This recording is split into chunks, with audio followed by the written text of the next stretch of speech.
আমাদের উন্মুক্ত রাজনীতি করার যেহেতু পরিবেশ হয়েছে আল্লাহর রহমতে, বৈষম্য বিরোধী ছাত্র জনতার আন্দোলনের মধ্যে একটা স্বাধীন রাষ্ট্র পেয়েছি আমরা চাই কোনো চাপের মুখে যেন ওনারা পূজা না করেন, ওনাদেরকে উন্মুক্ত করে দেবেন। গতবারের চেয়ে যেন বেশি সুন্দর করে জাঁকজমকপূর্ণ পূজা উদযাপিত হয়।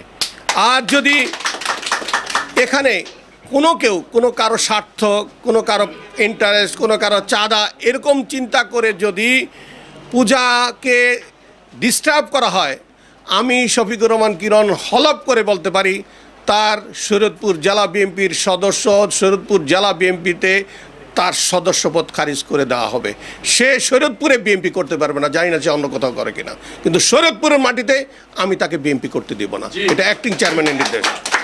কোনো অবস্থাতেই কোনো বিশৃঙ্খলার সৃষ্টি হলে আমার নাম্বার সবার কাছে আছে। পূর্ববার যদি জানা হয় তাহলে আমাকে স্মরণ করা হবে। এবং এই পূজার 3 দিন আমি এলাকায় থাকবো। আমি এলাকার প্রত্যেকটি পূজা মণ্ডপ দেখার চেষ্টা করব এবং প্রত্যেকের সাথে আমার যোগাযোগটা থাকবে। এবং আমি অন্য প্রোগ্রাম বাদ দিয়ে আমি পূজা ঠিকমতো হচ্ছে কিনা আমি আমার নিজের পার্সোনালি মনিটরিং করার চেষ্টা করব ইনশাল্লাহ, যে কোথায় কী হচ্ছে। পূজার সন্ধ্যার দিকে যখন শুরু হবে, বড়ভাবে জমে উঠবে, তার আগেই যেন আপনাদের উপস্থিতি থাকা হয়। সেখানে সন্দেহভাজন লোক অন্য এলাকার, অন্য ডিস্ট্রিক্টের, অন্য ইউনিয়ন থেকে যদি কেউ আসে, তাৎক্ষণিক তাকে ওই এলাকায় বেশিক্ষণ বিচরণ করতে দেবেন না, তাকে চলে যেতে বলবেন। আর সন্দেহ লোকদেরকে ভিডিও করে রেখে দিবেন যে এই লোকটাকে এখানে তাকে বেশিক্ষণ দেখা যাচ্ছে।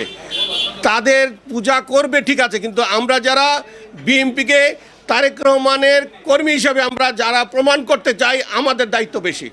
আমরা তাদের যে কমিটি আছে, কমিটির সাথে বসে, প্রশাসন যথেষ্ট সজাগ আছেন, পুলিশ প্রশাসন এবং সিভিল সার্ভিসের লোকরা যথেষ্ট সহযোগিতা করার জন্য আগে আসছেন। আপনারা আমাদের দলের লোকরা আপনারা এই 33টার ব্যাপারে, বিশেষ করে এই নড়িয়ার আপনারা যারা দায়িত্বশীল লোক আছেন, দায়িত্বশীল নেতাকর্মী আছেন, আপনারা তাদের যোগাযোগ রাখবেন। যদি কোথাও কোনো সন্দেহ পোষণ করেন, আমি তো এলাকায় থাকবো ইনশাল্লাহ, আমি তাৎক্ষণিক রিচ করার চেষ্টা করব।